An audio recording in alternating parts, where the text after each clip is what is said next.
Bonjour à tous et bienvenue sur la chaîne.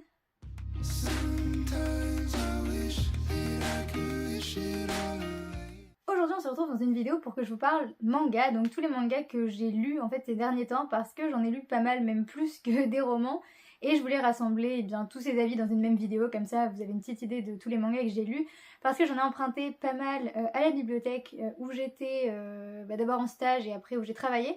Donc ça m'a donné bien envie de découvrir plein de sagas et surtout que c'était facile à emprunter. Je n'en ai terminé aucune mais j'en ai commencé plusieurs et continué certaines et j'ai fait vraiment de très très bonnes découvertes.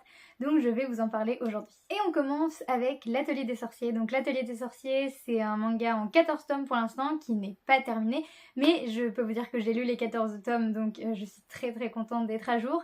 Surtout que c'est clairement devenu une de mes sagas de manga préférées. Alors là j'ai développé une véritable passion pour cette histoire. C'est un manga de Kamome Shirahama. J'ai les noms sur le côté parce que je n'ai pas les mangas bien en physique, comme j'ai dû les rendre, vous imaginez bien.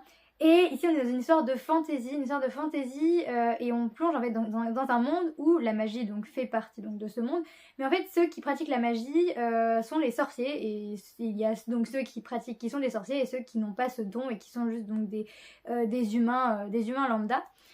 Et donc on va suivre Coco qui est une jeune fille qui ne pratique pas, ce n'est pas une sorcière, elle ne pratique pas la magie, mais elle est passionnée par la magie, elle aimerait être une sorcière si elle le pouvait. Et donc depuis son enfance, elle travaille avec sa mère et elle va rencontrer un jour pour la première fois un sorcier du nom de Kifri. Elle va décider de l'espionner pour découvrir la nature de la magie et de comment les sorciers en fait, pratiquent cette magie.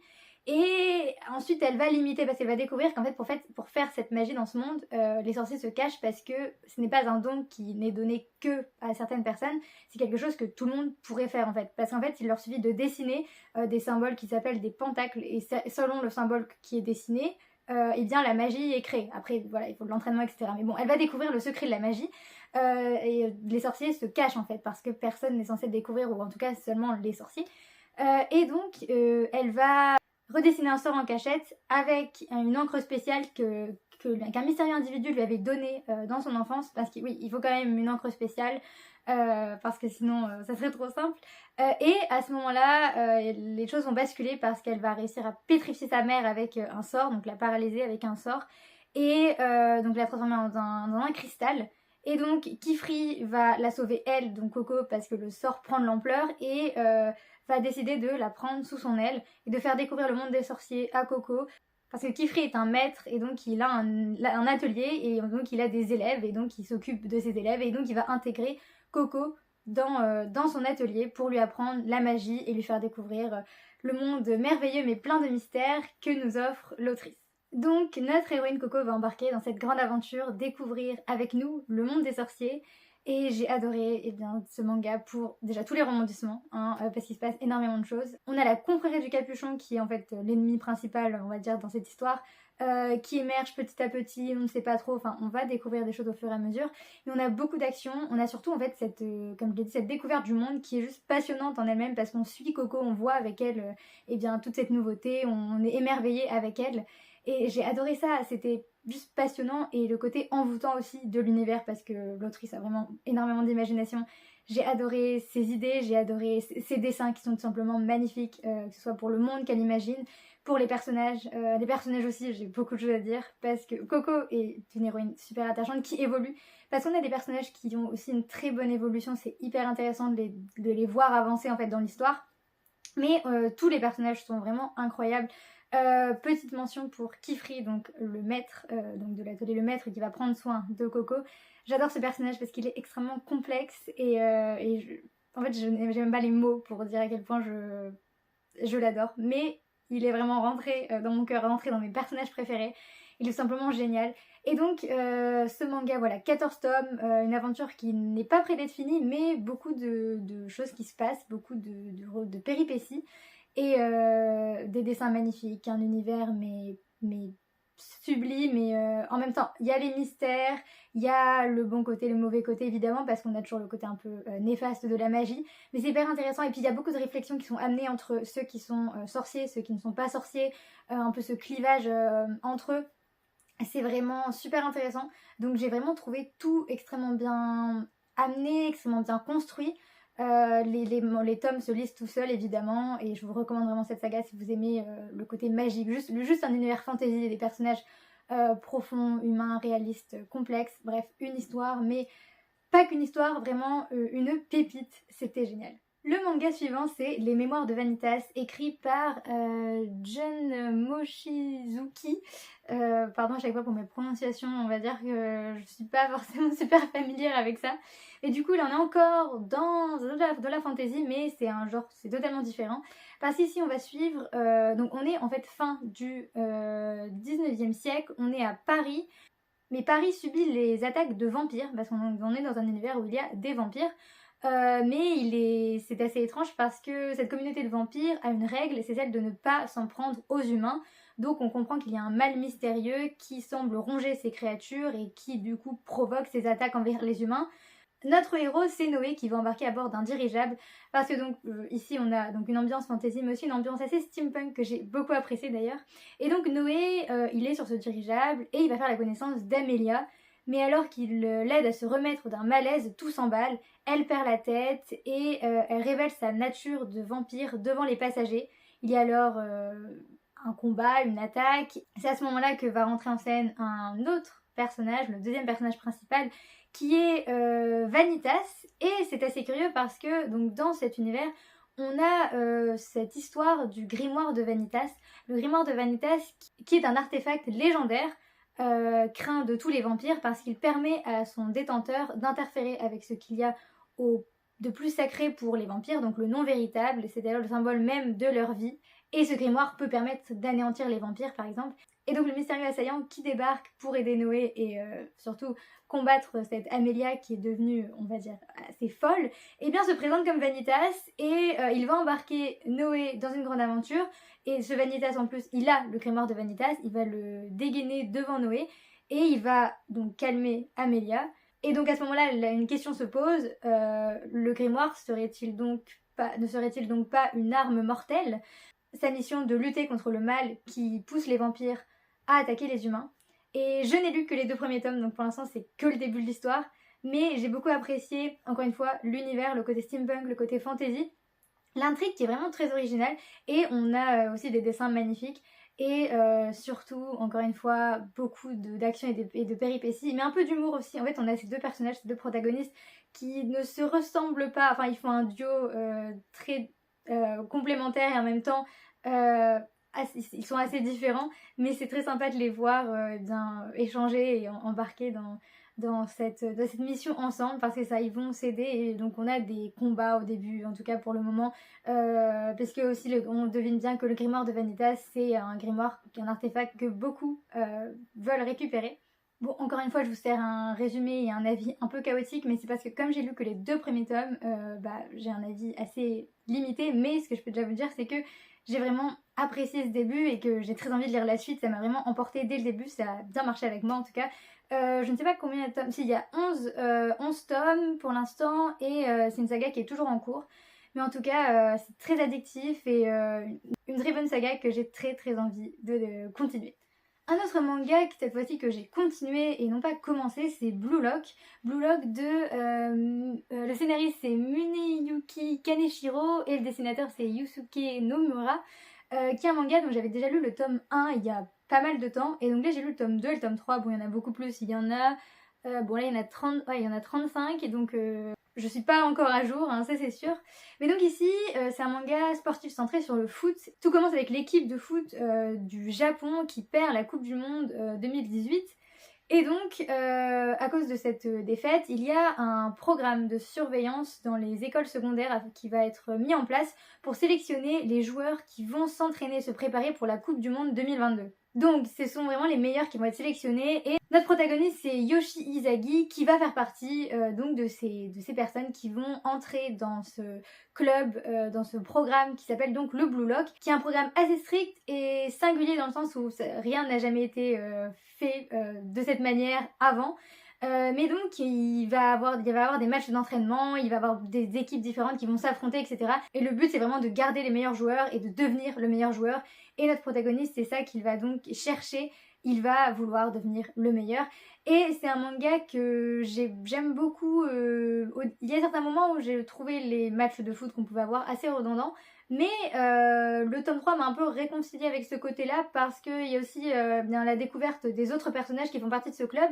Et je sais pas, j'ai bien aimé comment c'était tourné, comment c'était construit, et puis on a quand même un peu une évolution, c'est intéressant. Puis pour moi qui connais pas vraiment, enfin on va dire les mangas dans le monde du sport, et c'est vraiment intéressant aussi d'être plongé dans cet univers-là. Les dessins aussi, c'est très rythmé, très dynamique. J'ai vraiment beaucoup aimé en tout cas ce début. Je me demande quand même ce qui peut se passer dans tous ces autres tomes, mais je pense que si ça reste dans la même ambiance que les débuts, on est toujours sur cette histoire assez addictive et pleine de dynamisme. Donc c'est aussi une très bonne découverte. C'est moins un coup de cœur que les autres, mais c'est une bonne lecture. Donc je suis contente d'avoir pu le lire. J'ai ensuite aussi découvert le grand classique Jujutsu Kaisen. Donc là c'est de GG Akutami. Encore une fois, je ne sais pas du tout si je prononce correctement. Mais donc là, on est sur quelque chose de différent parce qu'on est vraiment sur quelque chose de plus sombre, plus sanglant.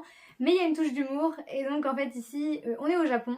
Mais au Japon, en tout cas dans cette histoire, eh bien, il y a les fléaux, donc des créatures, des démons qui existent et qui s'attaquent aux humains et qui font disparaître des humains qui tuent les humains, tout simplement.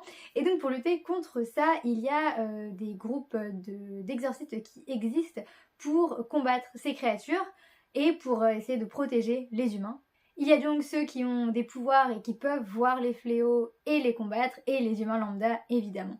Et donc notre protagoniste c'est Yuji Itadori, qui est un lycéen lambda qui ne pensait absolument pas que sa vie allait changer aussi radicalement. Et il est membre du club de spiritisme de son lycée, ce qui fait qu'un jour il va trouver ce qu'ils appellent une relique, qui est en fait un objet imprégné d'énergie occulte, donc une énergie qui fait partie des fléaux. Une énergie qui se trouve donc dans le monde créé ici par l'auteur. Et le problème c'est que cette relique va attirer un fléau et ses amis vont être attaqués puisque c'est eux qui vont avoir cette relique avec eux. Cette relique c'est l'un des 20 doigts de Ryomen Sukuna, qui est le plus puissant des fléaux. Et donc c'est ses amis qui vont se retrouver attaqués, ses amis qui vont être en danger. Yuji va arriver sur les lieux en compagnie d'un exorciste qui va pouvoir éliminer ce fléau, en tout cas essayer. Mais Yuji lui aussi va se battre alors qu'il n'est pas un exorciste du tout.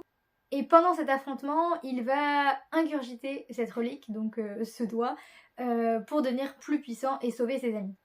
Le problème, c'est que le fléau qui appartient à la relique va rentrer dans le corps de Yuji, et Yuji va devoir se battre contre cette présence parasite, hein, et il va réussir. Et donc là, sa vie va encore plus changer parce qu'il va vivre en fait avec cette présence, et on va lui donner une mission. Déjà rejoindre les exorcistes, mais aussi trouver tous les autres doigts de Ryomen Sukuna pour anéantir une bonne fois pour toutes ce fléau. C'est une grande aventure qui va commencer alors pour Yuji, qui va donc chercher à devenir le plus puissant des exorcistes et qui va rencontrer aussi plein de personnages, qui va découvrir un nouveau monde qu'il ne soupçonnait pas, et c'est vraiment passionnant. On a toujours ce côté où le protagoniste qui découvre quelque chose, c'est toujours sympa parce que nous on est à sa place et on découvre avec lui ce que l'auteur a imaginé. Et donc oui, on est dans une histoire assez sombre pour les créatures qui sont dépeintes évidemment, mais il y a beaucoup d'action, il y a des petites touches d'humour par-ci par-là, notamment grâce à Yuji, qui est un lycéen, donc évidemment il y a parfois des réactions assez comiques. Il va rencontrer des autres exorcistes qui vont lui apprendre à devenir un exorciste tout simplement. Et donc c'est aussi une histoire très addictive puisque les pages défilent toutes seules avec toutes ces découvertes, avec les péripéties, les combats qui s'enchaînent les uns après les autres, et surtout toujours une part de suspense, de mystère. J'ai lu que les 2 premiers tomes, donc évidemment les 3 premiers tomes, donc évidemment je ne suis qu'au début, mais on devine toute l'histoire assez complexe, et je connais aussi certains autres personnages qui vont arriver, donc ça donne encore plus envie de se plonger vraiment dans cet univers pour découvrir tout ce que cette saga me réserve. Donc je pense que je ne suis pas au bout de mes surprises et donc j'ai bien aimé, franchement. C'était un bon début, rythmé, un peu décalé, mais entraînant. Là, c'est une saga qui devrait plaire à tous ceux qui aiment les livres et même les bibliothèques, ce qui fait que je pense qu'elle pourrait plaire à beaucoup d'entre vous, puisque c'est aussi une saga qui me tentait depuis que j'en avais entendu parler. C'est Magus of the Library de Mitsu Izumi. Donc là, il y a 9 tomes pour l'instant et c'est une saga qui est toujours en cours et moi j'ai lu les 2 premiers tomes. Bon, encore une fois, je ne suis qu'au début. Mais ici, c'est une histoire qui tourne autour des livres, puisqu'on c'est vraiment un manga qui rend hommage à la lecture, aux livres, aux bibliothèques. Puisqu'on suit donc Shio, donc c'est un jeune garçon, c'est notre protagoniste, qui vit dans son petit village mais qui est victime de discrimination parce qu'il est métis, qu'il est le seul à avoir la peau claire et qui a avec des oreilles pointues. Et donc il trouve refuge dans les livres, évidemment, pour s'évader de ce monde brutal. Et encore une fois, tout va changer lorsqu'il va rencontrer les fameuses Kahuna, qui sont en fait les bibliothécaires, et les bibliothécaires qui font partie de la plus grande bibliothèque du monde. Et elles vont donc visiter le village de Shio. Shio va les rencontrer et à ce moment-là, sa vie va changer puisqu'il va se rendre compte que c'est ça qu'il aimerait faire. Il va donc se mettre en route pour aller jusqu'à cette grande bibliothèque et pour passer en fait le concours pour devenir Kahuna. Et en tout cas, ce début, c'est vraiment ça, c'est sa vie, c'est son parcours qui se dévoile sous nos yeux et cet amour des livres, cet amour des histoires et cette passion. J'ai beaucoup aimé voir ça dans ce manga, voir ça dans ce personnage. Il est vraiment super attachant et très touchant, ce petit Shio.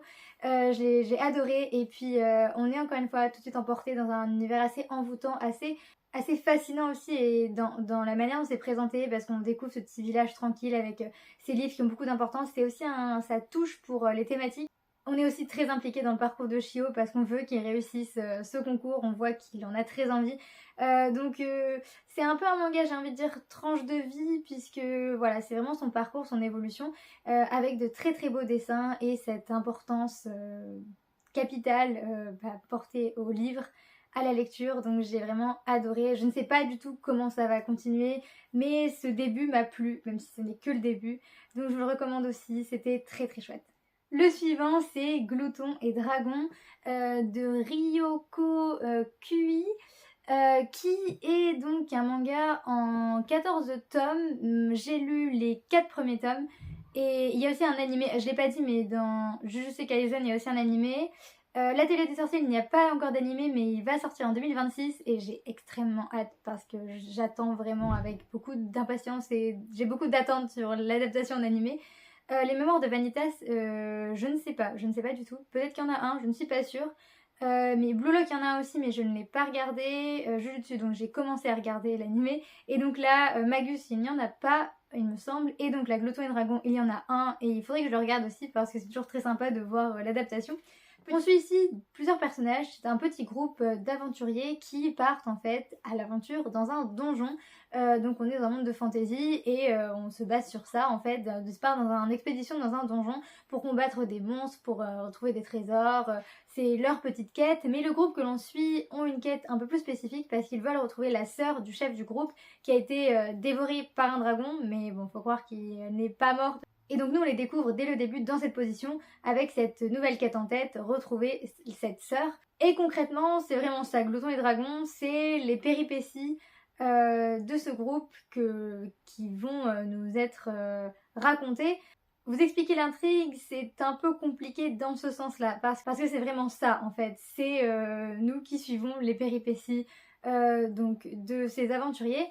Mais ce n'est pas que ça non plus, puisqu'ici on est sur de la gastronomique fantasy, donc sur un manga qui porte vraiment beaucoup d'importance et beaucoup d'attention à la nourriture. Et en fait ces personnages vont cuisiner des monstres, en fait les monstres qu'ils vont rencontrer sur leur chemin. Et donc chaque tome c'est la suite de leurs aventures, mais c'est surtout leur découverte de nouveaux monstres et l'anéantissement de certains monstres pour pouvoir ensuite cuisiner. Donc c'est assez original et assez marrant, j'ai envie de dire, comme concept, parce qu'on a vraiment ces personnages qui cuisinent, mais j'ai trouvé ce principe vraiment singulier et ça a tout de suite capté mon attention. Puis il y a aussi un côté assez humoristique, assez comique avec les différents personnages qui forment un groupe très attachant, très soudé, mais en même temps ils sont assez amusants dans certaines de leurs réactions et j'ai beaucoup aimé même leurs relations. Tout ce qu'ils traversent, en fait, il y a vraiment encore une fois ce côté addictif parce que les rebondissements, les péripéties s'enchaînent. Donc on tourne les pages et on découvre de nouveaux monstres, on découvre l'univers plus en profondeur. Et j'ai donc adoré l'imagination de l'auteur. Vraiment, j'étais admirative de tout ce qu'il a pu imaginer parce que des monstres, il y en a pas mal. Et c'est ouais, comme une succession d'aventures, mais qui sont quand même liées avec ce but de retrouver la sœur. Mais il n'y a pas que ça. En tout cas, j'ai lu que les 4 premiers tomes et j'imagine qu'il y aura une suite. Mais il y a d'autres personnages qui arrivent. Il y a vraiment beaucoup d'action, du suspense, un côté assez mystérieux aussi. Et toujours ce côté très captivant dans la manière où c'est construit, dans la manière où l'histoire est racontée, puisqu'on est vraiment emporté par ce récit qui défile tout seul. On arrive enfin à mon autre gros coup de cœur qui est Frieren. Frieren, encore de la fantasy, cette fois-ci écrite par donc c'est Kanehito Yamada et Tsukasa Abe. Donc là il y a 14 volumes, c'est toujours en cours. Moi j'ai lu les 6 premiers. Oui, les 6 premiers. Et j'ai regardé l'animé, par contre, qui est tout aussi incroyable. C'est aussi autant une pépite que le manga. Et donc ici, on arrive dans un monde de fantasy où le grand méchant, si je peux dire, a été vaincu. On a notre équipe de héros qui revient vainqueur, qui a vaincu le roi des démons. Et en fait, on les suit après ça. Donc c'est la paix qui est revenue et c'est eux qui ont terminé leur mission. Et déjà, rien que ça, j'ai trouvé ça extrêmement original. Et tout de suite, ça m'a attirée et intriguée quand j'ai lu le résumé parce que j'avais jamais lu de récit tourné de cette manière. Donc, on a dans ce petit groupe Frieren, donc une elfe qui donne le nom au manga. On a Himmel le Brave qui est un soldat, un chevalier, un héros. On a le nain Aizen, le prêtre Aiter. Aether, je sais déjà plus comment on les prononce. Et donc ils ont embarqué dans une grande aventure pour combattre l'ennemi principal de leur monde. Avant de se séparer, ils observent ensemble une pluie de comètes qui n'a lieu qu'une fois tous les 50 ans. Et Frieren, elle leur propose de les revoir une nouvelle fois 50 ans plus tard pour leur proposer un meilleur point de vue. Sauf que Frieren est une elfe et elle vit très longtemps. Je ne crois pas qu'elle soit immortelle non plus, mais le temps n'a pas exactement la même valeur pour elle que pour les êtres humains. Frieren part donc de son côté pour traverser le monde à la recherche de connaissances sur la magie. Et 50 ans plus tard, ils vont se retrouver, en tout cas elle va vouloir retrouver Himmel notamment. Ils vont aller observer la pluie de comètes, mais Himmel va finir par mourir de vieillesse. Parce que oui, tous ses compagnons ont vieilli, elle non. Et ce qui va se passer, c'est qu'elle va se sentir coupable de ne pas avoir cherché à en apprendre plus sur Himmel. Elle se décide alors de continuer à parcourir le monde de son côté toute seule, de se lancer dans une nouvelle quête, mais une quête qui cette fois-ci va lui permettre de mieux comprendre les êtres humains. Donc c'est un récit tranche de vie là vraiment parce qu'on suit Frieren dans cette quête. On la suit découvrir le monde, elle va proposer ses services dans différents villages, elle va aider des gens, elle va découvrir de nouveaux sorts. Elle adore vraiment ça et en même temps elle va se poser beaucoup de questions sur les humains. En fait, on voit qu'elle ne réfléchit pas comme nous, c'est un personnage extrêmement intéressant dans sa manière d'être et je l'ai vraiment adoré. Mais elle ne sera pas seule non plus parce qu'au fur et à mesure du temps qui passe, elle va rencontrer d'autres personnages et elle va prendre pour disciple Fern, une jeune fille qui a une grande affinité pour la magie. Et elle va ensuite recruter Stark, qui est un orphelin et qui sait se battre. Et Fern était une jeune fille qui avait été adoptée par Aether et Stark, lui, avait été le disciple d'Aizen. Donc c'est assez marrant parce que jusqu'au bout, elle est toujours liée quand même d'une certaine manière à ses anciens compagnons. Et c'est vraiment tous les trois qu'ils vont se donner comme mission de voyager vers Auréole, qui est l'endroit où les âmes des défunts résident, pour voir Himmel une dernière fois et pour que Frieren puisse lui faire ses adieux. Ce manga est très riche, très profond et il a aussi un côté très poétique pour son ambiance. C'est vraiment l'ambiance ici que je retiens, même s'il n'y a pas que le côté tranche de vie, parce qu'on a aussi des combats, on a de la tension, on a des affrontements entre certains personnages avec des ennemis qui vont arriver au fur et à mesure du manga. Mais ce qui reste, c'est vraiment la beauté de ce monde, la beauté du manga. On est plongé dans un univers qui fascine, qui emporte. J'ai adoré l'ambiance. Je n'ai même pas les mots pour décrire en fait ce que ce manga m'a apporté. Il y a un peu d'humour aussi, il y a vraiment beaucoup de choses. C'est un manga encore une fois qui ne n'explique pas finalement, qui se vit et je l'ai vraiment adoré. J'ai hâte de lire la suite évidemment et d'avoir la saison 2 de l'anime qui sort bientôt. C'était un véritable coup de cœur, donc vraiment Frieren, c'est un manga que je n'oublierai jamais. On arrive enfin au dernier qui est Kindergarten Wars de Yu Shiba, et bon là par contre je n'ai lu que le premier tome, donc c'est vraiment une saga que j'ai découvert déjà récemment et que je n'ai pas encore eu l'occasion de continuer. Mais ça a encore été une excellente lecture. Alors là je m'y attendais pas, c'était vraiment plutôt une surprise. Mais c'est surtout l'humour qui m'a marqué dans ce manga, qui est donc un manga qui a 15 tomes, qui est en cours. En tout cas, je ne sais pas si je ne pense pas qu'en France les 15 soient sortis, mais en tout cas j'ai lu le premier et c'est aussi une saga qui sera adaptée en animé, je le découvre là. Et donc pour l'histoire, on est en fait à Kindergarten Black, qui est connue comme l'école maternelle la plus sûre du monde. Elle héberge les enfants de politiciens, de célébrités, d'hommes d'affaires, d'autres personnalités. Et donc son but c'est vraiment d'assurer la sécurité de ses enfants, puisqu'il peut y avoir des assassins ou des kidnappeurs potentiels. Et donc ce qui a été mis en place, c'est que les surveillants, les enseignants dans cette maternelle ne sont pas, on va dire, des personnes lambda, mais sont en fait des anciens criminels. L'intrigue est tout simplement excellente. J'ai découvert ça, je me suis dit que c'était vraiment bien imaginé et surtout assez décalé. Donc ça m'a donné encore plus envie de découvrir. Et notre héroïne, c'est Rita, qui donc est une ancienne assassine, qui se retrouve à travailler là-bas et qui fait très bien son travail évidemment. Et si elle a accepté, c'est pour obtenir une réduction de peine. Évidemment, il y a un objectif derrière. Donc elle travaille comme garde du corps là-bas et elle a un autre but, c'est trouver un petit copain en passant, et ça aussi c'est vraiment excellent parce qu'on a donc cette Rita qui est très amusante, qui trouve dans les assassins qu'elle rencontre et qu'elle doit affronter des petits copains potentiels. Mais si ils ne répondent pas correctement à une de ces questions, eh bien malheureusement elle les tue, voilà tout simplement. Mais en fait c'est un manga mais totalement barré, j'ai envie de dire, hilarant et décalé. Mais ça l'a fait avec moi, c'était très drôle, il y a beaucoup d'action. J'ai trop aimé les dessins aussi, on ne peut pas s'empêcher de sourire devant les réactions de Rita, devant l'histoire en fait qui est originale mais d'une originalité si comique et je ne m'y attendais pas et ça donne envie de découvrir la suite parce que Rita en plus va devoir travailler avec un autre de ses collègues qu'elle n'apprécie pas trop, donc les échanges sont assez explosifs et d'ailleurs c'est exactement ce qu'est ce manga en fait, c'est une explosion, un manga explosif qui vous renversera mais parce qu'il est drôle et parce qu'il est totalement fou, mais c'était tout simplement génial. Voilà pour tous les avis sur les derniers mangas que j'ai lus. Donc je suis très contente d'avoir découvert des sagas, d'avoir continué des sagas. J'espère vous avoir aussi donné envie d'en découvrir. N'hésitez pas à me faire des recommandations. Alors il y a encore des titres que j'ai en tête, des sagas dans lesquelles j'aimerais me plonger. Je sais pas encore quand est-ce que je vais le faire, mais il y en a tellement qui m'intéressent que voilà, ma wishlist, on va dire, ne désemplit pas.